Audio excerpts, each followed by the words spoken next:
بسم اللہ الرحمن الرحیم۔ آج ہم سورہ بقرہ کا رکوع نمبر 6 شروع سے پڑھیں گے۔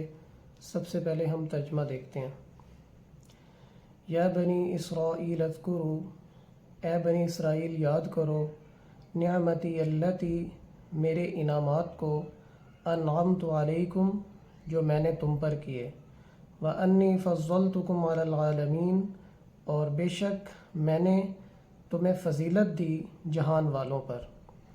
واتقوا، ڈرو، یومن، اس دن سے، لا تجزی نفس، کہ نہیں کام آئے گا کسی نفس کے لیے، ان نفس، کوئی نفس، نفس کوئی نفس، ان نفس کسی بھی نفس کے بارے میں، شیئن کچھ بھی، ولا یقبل، اور نہیں قبول کی جائے گی اس نفس کے بارے میں، شفاعت، کوئی سفارش، کوئی شفاعت، ولا یؤخذ، اور نہیں لیا جائے گا منہا، اس شخص سے، عدل، کوئی فدیہ، ولا هم ینصرون، اور نہ ہی اس کی کوئی مدد کی جائے گی۔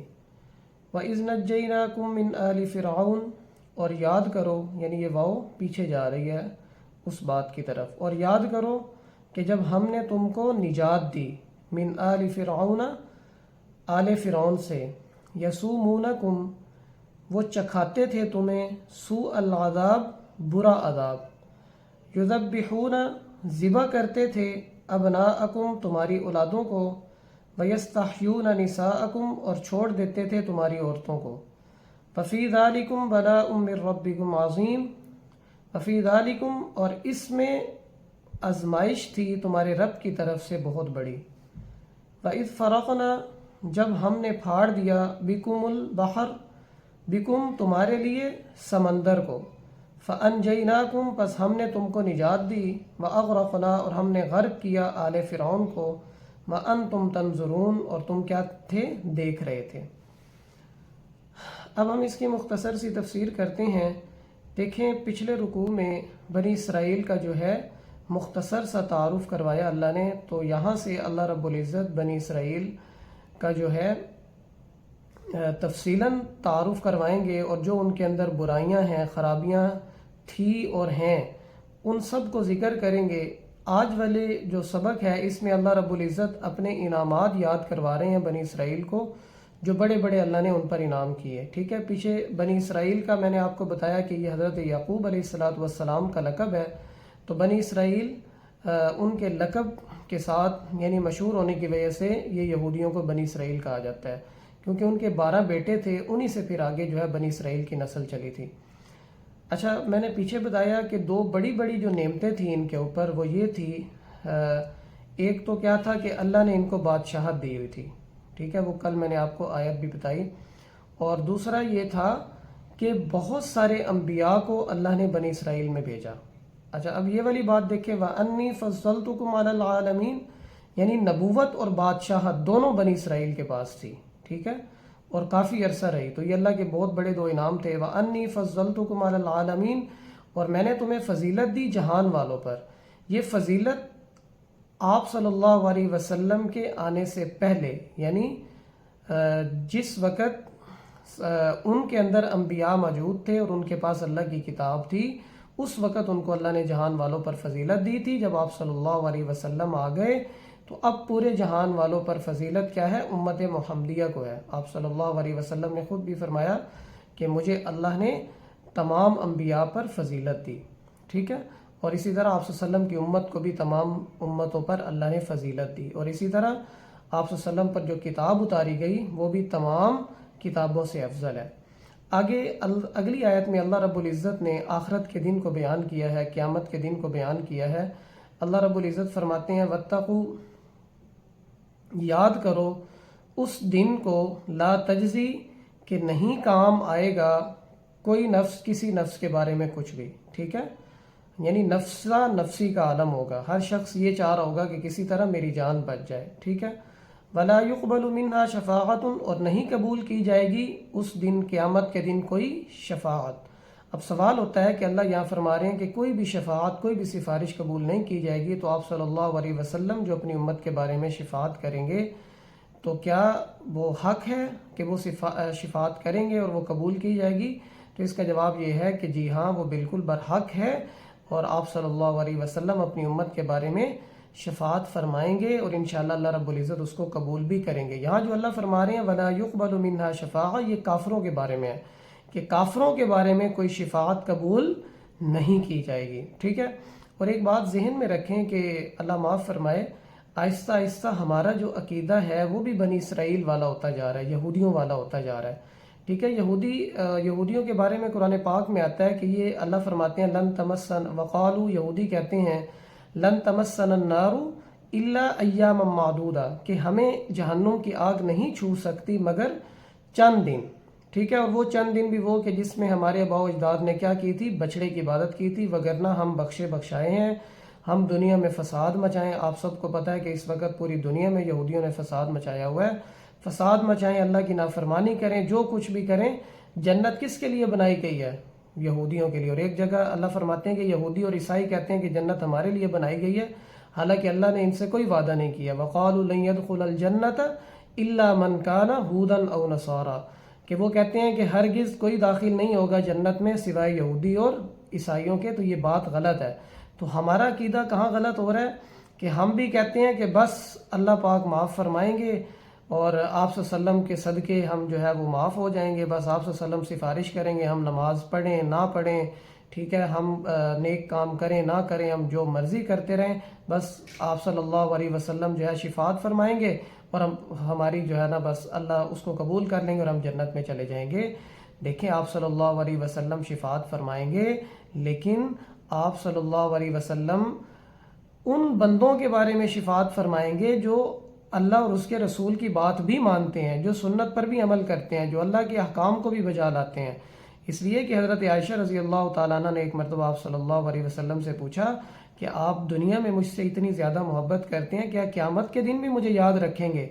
تو آپ نے حضرت عائشہ کو بھی جو ہے وہ جھوٹی تسلی نہیں دی، آپ نے فرمایا اے عائشہ، کوئی شخص کسی کو اس وقت تک یاد نہیں رکھے گا کہ جب تک اس کو یہ پتہ نہ چل جائے کہ اس کا نام اعمال دائیں ہاتھ میں ہے یا بائیں ہاتھ میں، ٹھیک ہے۔ اور ایک اور صحابی تھے، تو وہ آپ صلی اللہ علیہ وسلم کی خدمت کرتے تھے تہجد کے وقت، تو انہوں نے بھی یہی سوال کیا کہ یا رسول اللہ صلی اللہ علیہ وسلم، میں جنت میں بھی آپ کا خدمت گار بننا چاہتا ہوں۔ تو آپ صلی اللہ علیہ وسلم نے فرمایا نیک اعمال کرو اور سجدوں کی کثرت کرو، یعنی تم بھی کوشش کرو، میں اللہ سے دعا کروں گا، ٹھیک ہے۔ تو کسی کو بھی آپ اپنی زندگی میں آپ صلی اللہ علیہ وسلم نے جو ہے جھوٹی تسلی نہیں دی۔ تو یہ شیطان کی طرف سے ہمارے دل میں آتا ہے کہ بس جو ہے اللہ آپ صلی اللہ علیہ وسلم کے صدقے ہماری جو ہے وہ شفاعت کر دیں گے۔ پھر اللہ نے جو احتساب کا دن بنایا ہے مالک یوم الدین، کہ وہ جزا اور سزا کا دن ہے، تو پھر اس کا تو کوئی فائدہ ہی نہ ہوا نا، کیونکہ اللہ فرماتا ہے کہ کیا یہ سمجھتے ہیں کہ مجرم اور جو نیک لوگ ہیں یہ سارے برابر ہو جائیں گے؟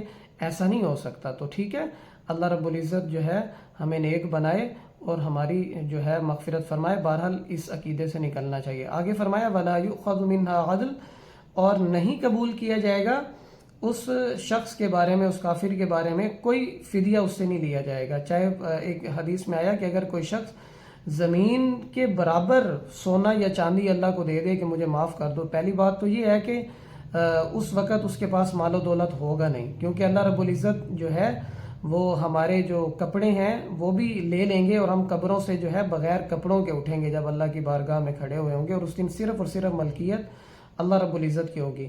تو وہ سمجھانے کے لیے آپ صلی اللہ علیہ وسلم نے بتایا کہ اگر کوئی اتنا بھی مال اللہ کو دے دے تو اللہ قبول نہیں کریں گے، اور کسی بھی قسم کی کوئی مدد نہیں کی جائے گی۔ ان دو آیات میں اللہ نے دو بڑے احسان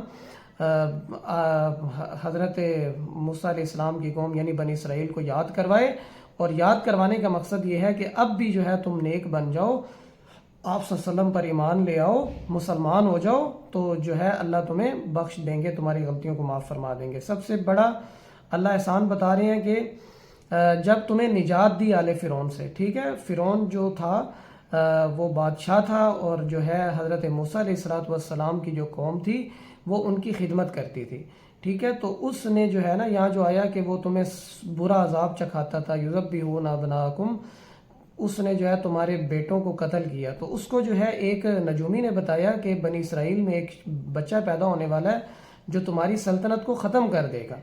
تو اس نے پھر لاکھوں بچوں کو جو ہے، جو بچے پیدا ہوتے تھے لڑکے، ان کو ذبح کر دیتا تھا اور عورتوں کو چھوڑ دیتا تھا، اور کہتا تھا کہ یہ جو عورتیں ہیں یہ ہماری خدمت کریں گی اور ان کے مردوں کو کیا کر دو، قتل کر دو.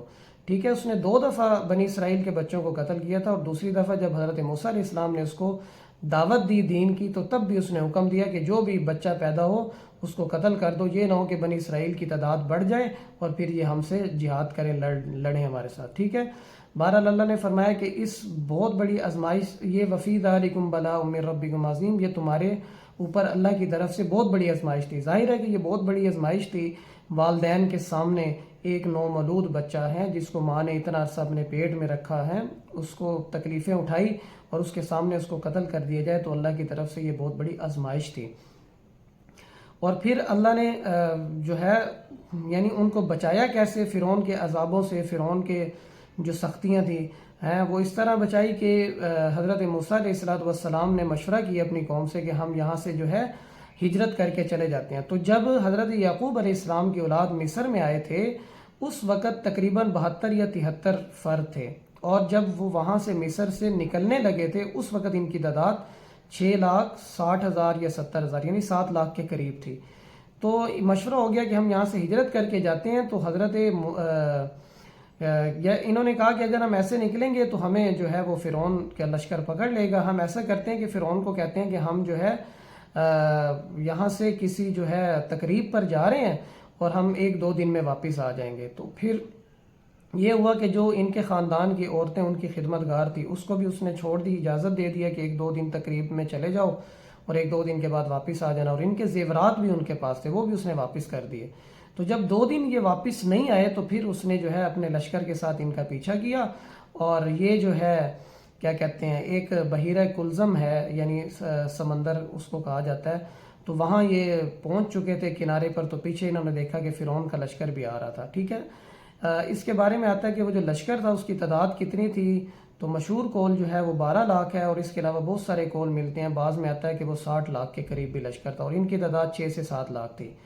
تو اللہ نے پھر کیا کیا، حضرت موسیٰ علیہ السلام نے جو ہے اپنا عصا مبارک پانی میں مارا. تو 12 قبیلے تھے ان کے، دیکھیں 12 بیٹے تھے نا حضرت یعقوب کے، تو ان سے 12 قبیلے ان کے بنے تھے. تو اللہ نے 12 راستے نکال دیے اور ہر قبیلہ جو ہے وہ اپنے اپنے راستے سے سمندر میں گیا. تو جب فرعون کا لشکر وہاں پہنچا تو وہ دریا پر آ کر، بحیرہ کلزم کے کنارے آ کر ان کے جو گھوڑے تھے وہ رک گئے، یعنی وہ پانی کے اندر داخل نہیں ہو رہے تھے. تو پھر اللہ نے حضرت جبرائیل علیہ السلام کو بھیجا اور وہ گھوڑے پر سوار ہو کے ان کے لشکر سے آگے، انہوں نے گھوڑا جیسے ہی اندر ڈالا تو دوسرے گھوڑوں کو نظر آیا کہ یہ گھوڑا چلا گیا، تو پیچھے وہ بھی چل پڑے، اور حضرت میکائیل علیہ السلام بھی گھوڑے پر آئے اور انہوں نے پیچھے سے لشکر کو کہا کہ جلدی چلو جلدی چلو پانی میں، ورنہ جو ہے بنی اسرائیل بھاگ جائیں گے. تو اس طرح وہ سارے داخل ہوئے.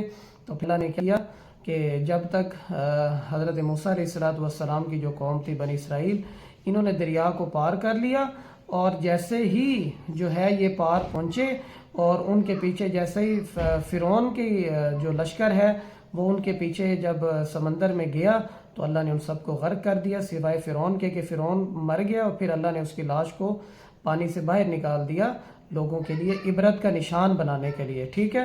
فَأَنْجَيْنَاكُمْ، بس کہتے کہ فَأَنْجَيْنَاكُمْ، ہم نے تم کو کیا دی، نجات دی. ٹھیک ہے. وَأَغْرَقْنَا، اور ہم نے غرق کر دیا آل فرعون کو. فرعون کا لشکر جو ہے پانی میں داخل ہوا تو اللہ رب العزت نے ان تمام کو جو ہے غرق کر دیا. صرف فرعون کی لاش کو عبرت بنانے کے لیے اللہ رب العزت نے جو ہے وہ پانی سے باہر پھینک دیا، اور اللہ رب العزت نے یہاں فرمایا کہ ہم نے جو ہے غرق کر دیا آل فرعون کو.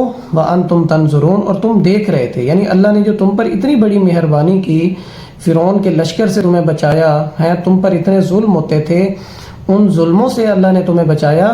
تو اللہ یہ اپنے احسانات یاد کروا کے کہہ رہا ہے کہ ان احسانات کو یاد کر کے اب بھی تم جو ہے اللہ اور اس کے رسول کی بات مان لو، تو اللہ رب العزت جو ہے وہ تمہاری پچھلی غلطیوں کو کیا کر دیں گے، معاف کر دیں گے اور تمہاری مغفرت فرما دیں گے.